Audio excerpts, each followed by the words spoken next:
اگه یه ظرف بیاری و یه پلاستیک بکشی روش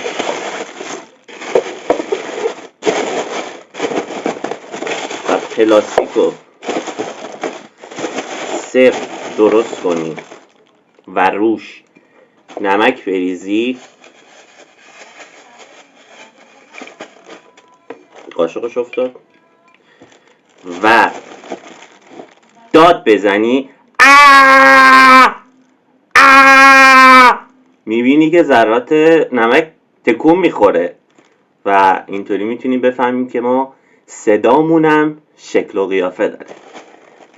اگه خوشت اومد فالو کن.